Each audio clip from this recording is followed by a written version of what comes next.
Hello, नमस्ते सर्व ताईदादांना श्री स्वामी समर्थ. आजच्या ब्लॉगमध्ये म्हणजे मिनी ब्लॉगच आहे बरं का. तर त्यामध्ये तुमचं सगळ्यांचं खूप खूप स्वागत.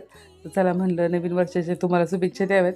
मला ही कामामुळे ना खरंच वेळच मिळाला नाही आणि कुठलाही व्हिडिओ शूट करायला सुद्धा वेळ मिळाला नाही. तर मी म्हटलं नवीन वर्षाची सुरुवात आपण नारायणपूरला जाऊनच करायची दत्त महाराजांच्या दर्शनाने. म्हणजे दत्त महाराज काय आणि स्वामी काय एकच आहेत.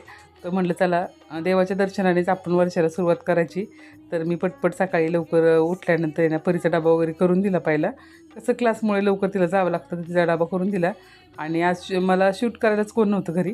तर त्यामुळे मीच माझं शूट करत होते आणि तुम्हाला दाखवत होते की छोटी मोठी मी रांगोळी जी काढली होती आणि परीच्या पप्पांची देवपूजा झाली होती.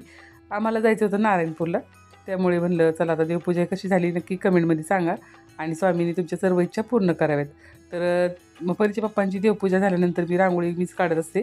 तर रांगोळी झाली आणि परीच्या पप्पांना उपवास असला तर सगळ्यांनाच उपवास असल्यासारखं असतं. तर मग शाबूची खिचडी केली आणि पटपट मशीन लावली. ती लाईट पण होती सकाळी लवकर. तर म्हटलं कपडे वगैरे झाली म्हणजे कसं होतं आल्यावर आपल्याला काही टेन्शन राहत नाही. आणि कपडे झाली, भांडी झाली सगळी नाश्त्याची, चहाची. आणि त्यानंतर आम्ही नारायणपूरला निघालो होतो. पण इतकं म्हणजे वाटलं नव्हतं की इतकी गर्दी असेल बरं का. आता तुम्हाला इथं रोडला गर्दी नाही दिसते. आणि खरं सांगू का मला नाही त्यात गर्दीमध्ये शूटसुद्धा करावं असं वाटलं नाही.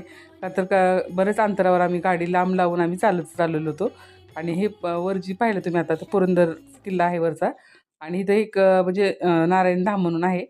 तर खूप छान असं म्हणजे आयुर्वेदिक दवाखानाच असल्यासारखं आहे. मोठं हॉस्पिटल आहे तिथं आणि आतमध्ये तुम्ही पाहताल किती गर्दी आहे. तर ही गर्दी पाहूनच आहे ना मला शूट करण्यासुद्धा इच्छा होत नव्हती. इतकी गर्दी ना, तर मी मंदिरात आतमध्ये पाया पडायलाच गेले नव्हते. तर तुम्हाला इथूनच मी दत्त महाराजांचं दर्शन देत आहे. तर दत्त महाराज खूप सुंदर असे दिसत होते. तर टीव्ही असल्यामुळे बाहेर दर्शन दिसतं आपल्याला. पण आहे ना पुढे जाऊन असं दर्शन घेण्याची इच्छा झाली नाही. खूप गर्दी होती.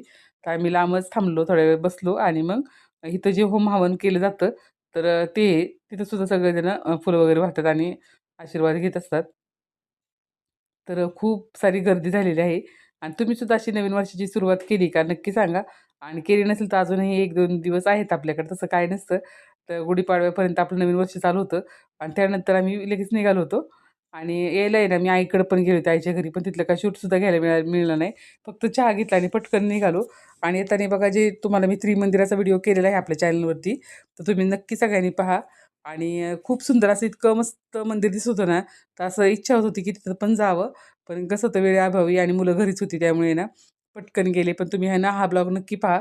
त्रिमंदिराचा मी आत्तासुद्धा व्हिडिओ बनवलेला आहे आणि खूप छान असं मंदिर आहे. तुम्ही जर पुण्याला आला तर नक्की हे त्रिमंदिर पुणे यामध्ये कधी पण मंदिरात तुम्ही येऊन जाऊ शकता.